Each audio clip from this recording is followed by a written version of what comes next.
January 31st, 1945.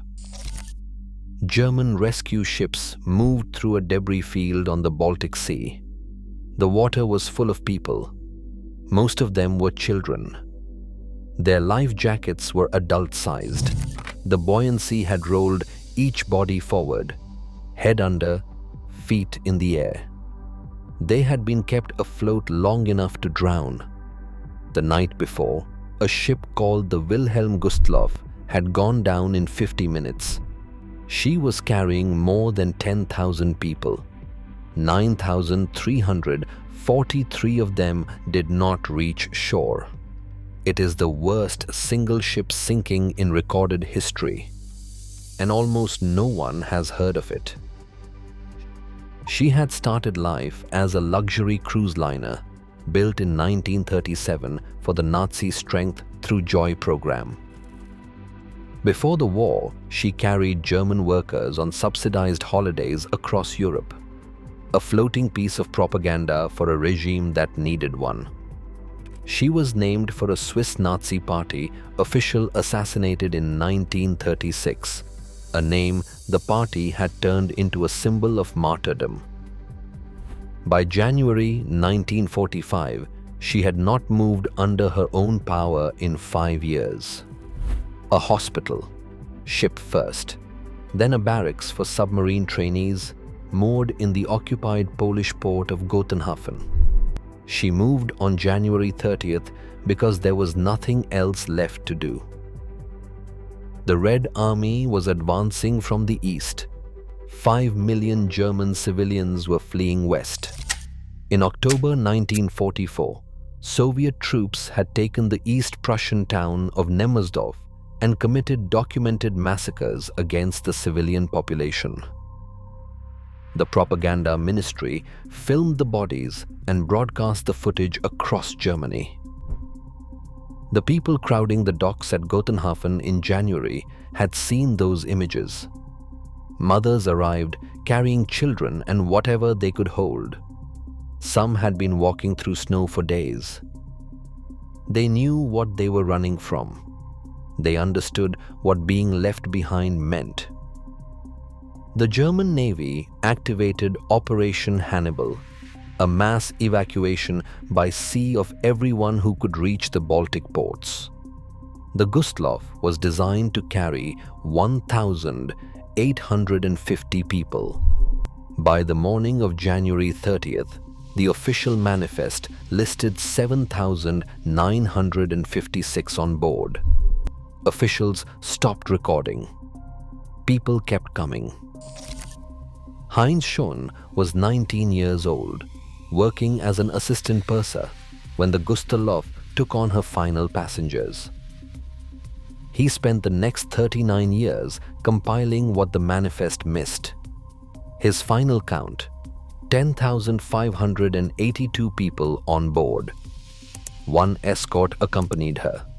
The torpedo boat Löwe, a second, had broken down at the dock.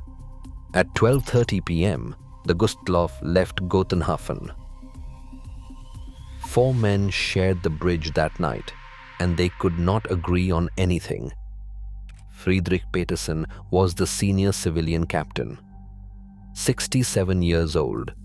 He had been pulled from retirement because there were no younger men available. He had never commanded a ship of the Gustloff's class. He had never sailed her at all.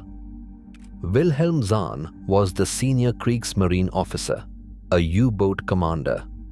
Paul Wollrath was the regular merchant officer.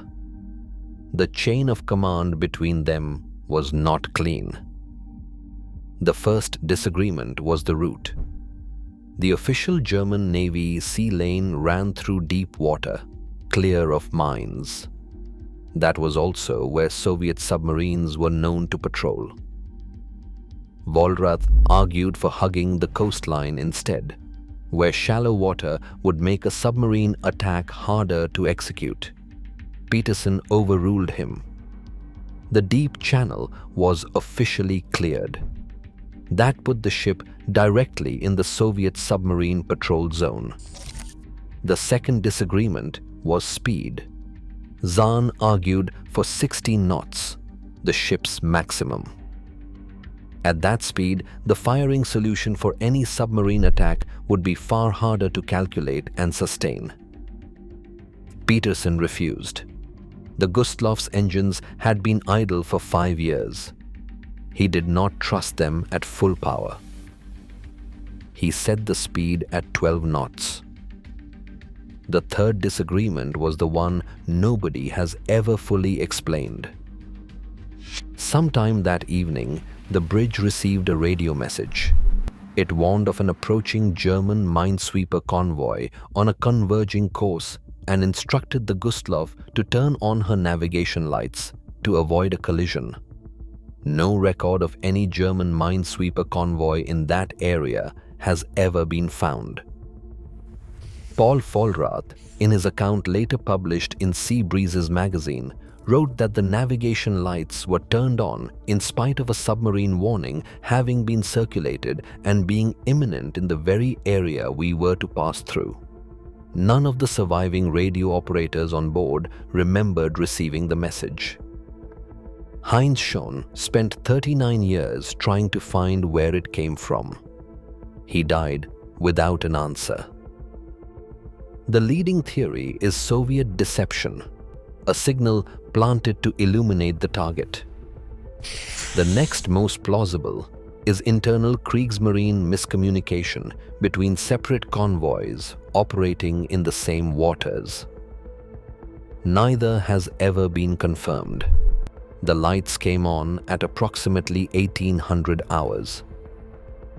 3 hours later, Soviet submarine S-13 surfaced to recharge her batteries. Through his periscope, her captain saw a large, fully illuminated ship moving slowly through open water. Alexander Marinescu was 32 years old. He had been at sea for 60 days. He was an alcoholic. Before this patrol, his previous mission had been delayed because he was found absent without leave at a brothel in Turku, Finland. He was facing a court-martial when they sent him out. He was the kind of officer the Soviet Navy assigned to undesirable patrols because they had no one else. He had 4 torpedoes loaded. His crew had inscribed each one: for the motherland, for Stalin, for the Soviet people, for Leningrad. Marinescu stayed on the surface. He moved between the Gustloff and the coastline, positioning his submarine in shallow water where no escort would expect a hunter. He took 90 minutes to line up his shot. The torpedo inscribed for Stalin jammed in its tube and did not fire. The other 3 did. At 9:16 p.m., the first torpedo struck the Wilhelm Gustloff on her port side. The first torpedo hit between bulkhead 2 and bulkhead 3 in the crew quarters. The men there were the off-duty submarine trainees and deck crew. They were also the men with emergency training, the men responsible for launching the lifeboats. The blast killed most of them in their bunks. Those who survived the impact drowned as the Baltic poured in. The second torpedo hit amidships on E-deck. This was where the swimming pool was located. The pool had been drained and converted into a dormitory. 373 members of the Women's Naval Auxiliary were quartered there, sleeping on mattresses across the tiled floor. The shockwave blew through the locker room beside the pool and into the pool itself. The decorative ceramic tiles lining the walls shattered. The fragments became shrapnel. The shrapnel passed through the women inside. 3 of the 373 survived. 2 had been outside the compartment when the torpedo hit. The third was found elsewhere on the ship. The third torpedo struck the engine room. The generators were destroyed. All power failed. The lights went out across the entire ship. The communication system went silent. The emergency siren never sounded. The bridge ordered the watertight doors sealed. They closed automatically. Some closed on crew members still inside the flooded compartments. Those crew members died there in the dark, in the rising water, with the doors sealed against them. The ship had been built on the same principle as the Titanic. Any two adjacent compartments could flood without sinking her. 3 torpedoes had opened 7. More than half the hull was filling with the Baltic. She began listing to port within 30 seconds. Within 10 minutes, the list reached 15 degrees. At 15 degrees, the undamaged starboard lifeboats swung outward on their davits and became impossible to launch. The port side lifeboats swung inward against the listing hull. Several had been destroyed in the blasts. Others were frozen to their davits. The deck crew responsible for launching them had died in the first strike. The Gustloff carried 22 lifeboats, designed for a total capacity of 5,000. There were 10,582 people on board. People began going into the water. The drop from the upper promenade to the surface was roughly 60 feet. The Baltic that night measured -18 degrees Celsius. The Gustloff carried only adult-sized life jackets. There were no child-sized jackets on board. When a small child went into that water wearing an adult jacket, the buoyancy rolled the body forward, head under, feet in the air. This is what the rescue ships found the next morning, face down, life jackets still secured. From the first torpedo, the Gustloff had approximately 50 minutes. Irene Chinker was 11 years old. She was sleeping with her mother and her younger sister Ellen when the first torpedo hit. She remembered the lurch, the climb through the dark, the moment her hands stopped working in the cold as she slid down a smokestack into the Baltic. She found her mother in the water. They swam to a German rescue ship, the T-36, captained by Robert Herring. Her hands were too cold to grip the ladder. Someone else carried her up. Ellen was found on the rescue ship in a room where children had been brought. She had stopped speaking. She would not voluntarily enter water above her waist for the rest of her life. Horst Voigt was 10 years old. Before leaving East Prussia, he had taken a knife from his uncle's uniform, just in case. By 9:30, he was inside a lifeboat hanging by 2 ropes from the davits above. People were trying to climb in. Some were hit with paddles by those already inside, who knew that one more body would capsize the boat. The order came to lower the boat. The ropes were frozen. One had already been cut. The other was solid ice.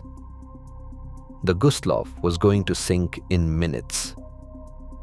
There were 70 people in the boat and no one had a knife. Horst Voigt cut the rope. He was 10 years old. The boat dropped free and hit the water. He was interviewed by BBC Witness 60 years later. He said the screaming was the thing he could not get out of his head. It did not stop when the Gustloff went under. It continued in the water until the cold stopped it. Hans Reitner was a Kriegsmarine doctor on board. When the first torpedo hit, he put on his coat, put his pistol in his pocket, and went into the corridor.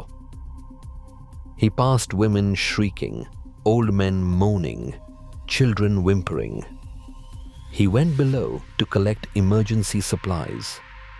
While he was there, he heard pistol shots from inside other cabins. The cabin doors had been sealed by the hull twist. The people trapped inside could not get them open. They were shooting themselves rather than wait for the water.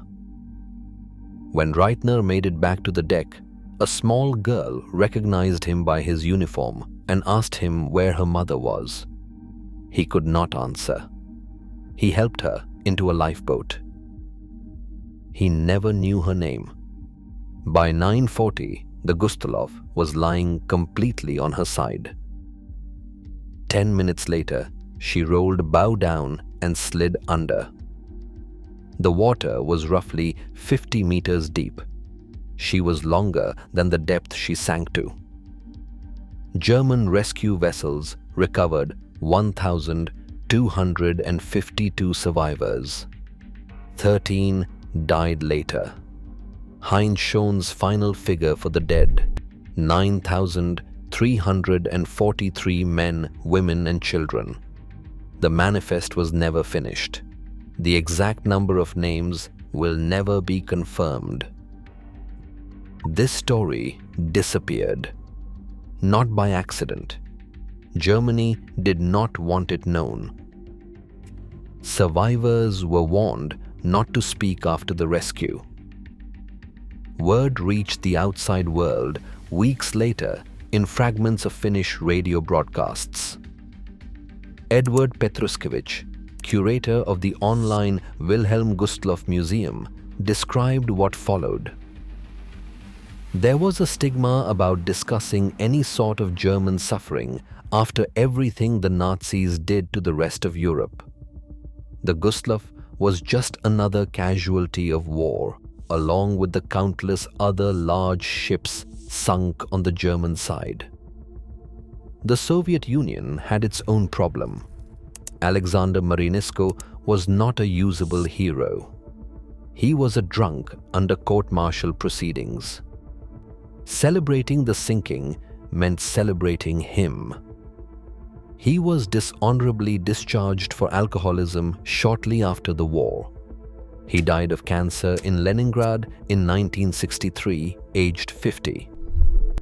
He was made hero of the Soviet Union posthumously in 1990, 27 years after his death, 3 months before the Soviet Union itself dissolved.